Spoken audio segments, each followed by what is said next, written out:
फिर कोई दूसरा पुनर्जन्म लेकर के नहीं आएंगे। क्या? जब ज्ञान सागर आते हैं, एक ही बार आते हैं, क्या फिर कोई भी आत्मा पुनर्जन्म लेने का चक्कर खत्म। अभी फिर भी पुनर्जन्म ले रहे हैं।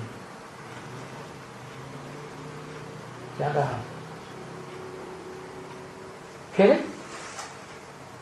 कोई भी आत्मा पुनर्जन्म लेके नहीं आएंगी। कब की बात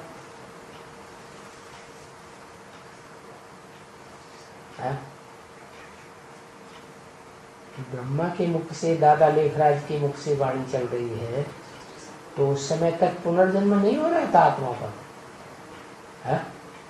हो रहा था ना? तो कब की बात है?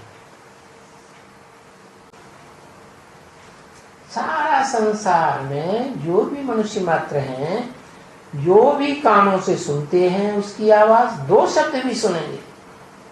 जो भी इन आंखों से देखते हैं, चाहे चित्र ही क्यों न देख लें अखबार में, तो भी कहेंगे हमारा बाप आ गया। तो वो एक ही बार आते हैं, फिर कोई दूसरा पुनर्जन्म लेकर के नहीं आएगा उनके आने के बाद। क्या माने? दूसरी आत्माएं जो आएंगी वो नई आत्माएं, क्या उनकी प्रत्यक्षता दूसरे जन्म की नहीं होगी। तीसरा जन्म हो, किसी का चौथा जन्म हो, किसी का 84वां जन्म हो, ऐसे नहीं। बस 84 जन्म का चक्कर पूरा। फिर जो 84 जन्म ले चुके, क्या जो ले चुके सो ले चुके, फिर उनको जब तक ये दुनिया खलास हो जाए तब तक है, जो 84 जन्म लेने वाले भी हैं उनको जिंदा रहना पड़ेगा। क्यों? क्योंकि वो बीज रूप आत्माओं की बात बताई। कोई दूसरा जन्म नहीं ले सकता, लेकर नहीं आएंगे। मनुष्य पुनर्जन्म लेकर के आएगा सुनने के लिए, और बरोबर कोई सुनकर गए हैं या आए हैं, जरूर कहा आए, जो भी फिर सुन रहे हैं।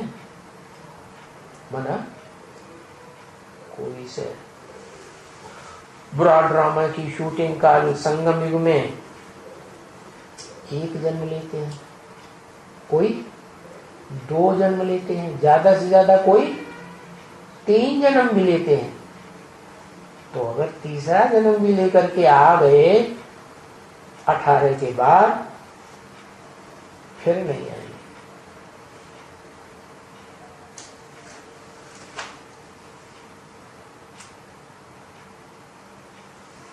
उन्हें एडवांस ब्राह्मणों की बात बताई,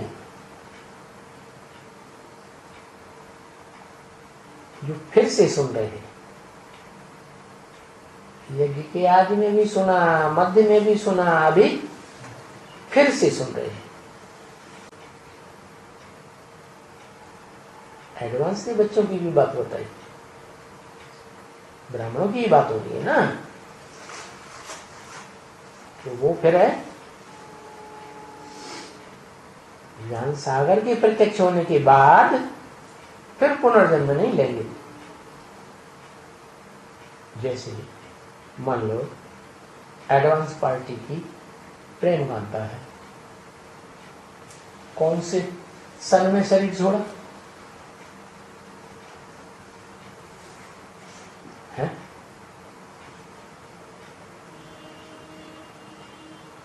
ठीक है, पता लगा लेना। सुन करके वो जन्म ले चुकी होगी ना, तुरंत आत्मा जन्म लेती है। तो सुन करके बहुत अच्छा लगता है उसे। 5 साल की भी होगी तो भी उसे सुनने में बहुत अच्छा लगेगा। आत्मा को अच्छा लगता है कि हमको फिर वो बाप का ज्ञान मिल रहा है। आज के इसमें बोला ना, संगम में किसी का एक जन्म, किसी का 2 जन्म, किसी का ज्यादा से ज्यादा 3 जन्म, तो किसी का एक जन्म कैसे हो सकता है? कैसे हो सकता? 100 साल का। अभी एडवांस में नहीं आ रहे हैं, अभी नहीं। अच्छा, जो लास्ट में आ रहे हैं नहीं, वो यज्ञ के आदि में नहीं आए होंगे क्या? कौन से? तो वो दूसरे ब्राह्मण होंगे, ब्रह्मा की औलाद होंगे, चंद्रवंशी ब्राह्मण होंगे। तो 2 होगा ना, 2 तो होगा ही होगा ना किसी का भी। हाँ, 2 जन्म हुए, लेकिन ब्राह्मणों की बात बता रहे हैं ना। हाँ, ब्राह्मणों की ही बात बता रहे हैं। कोई 2 से तो कम नहीं हो सकता है ना? अब फिर शरीर छोड़ करके फिर दोबारा ले ले तो 3 हो गया। 3 काय के लिए हो गए? 2 कैसे होगा? यज्ञ के आदि में 9 लाख हुए ना, तो उनमें चंद्रवंशी भी तो थे कि नहीं थे? थे। तो वो चंद्रवंशियों की बात है। ऐसी कौन आत्माएं हो सकती हैं जिसका एक जन्म? तो एडवांस के है ही नहीं 9 लाख वाले, वो एडवांस के कहा? उनकी गिनती हो जाएगी। सिर्फ एक ही जन्म वाला तो कोई हो नहीं सकता है ना संगम में? ओहो, एक जन्म वाले वो हो गए ना एडवांस में। एडवांस में तो एक जन्म का ही हुआ उनका, जो आ रहे हैं अभी ब्रह्मा में चले, ब्रह्मा में अभी भी चल रहे हैं, मान लो वहां शरीर छोड़ दिया, इधर आ गए, बस खत्म। तो उधर का एक और इधर का एक 2 जन्म नहीं माना जाता है, वो ब्राह्मण जन्म है उनका। अच्छा, जो बीके में है वो तो पक्के ब्राह्मण है ही नहीं। अच्छा, जो एडवांस का है वही गिना जाता है। यज्ञ के आदि में भी पक्के ब्राह्मण होना चाहिए ना। फिर जैसे आज एग्जाम्पल बताया प्रेम कांता का, हाँ। उनका तो 3 हो गया ना। ये तो यज्ञ के आदि में थी, भंगिन के रूप में बीच में अभी बिल्कुल तीसरा जन्म फिर ले लिया, तीसरा ले लिया, तो उनका 3 हो गया। 3 हो गए।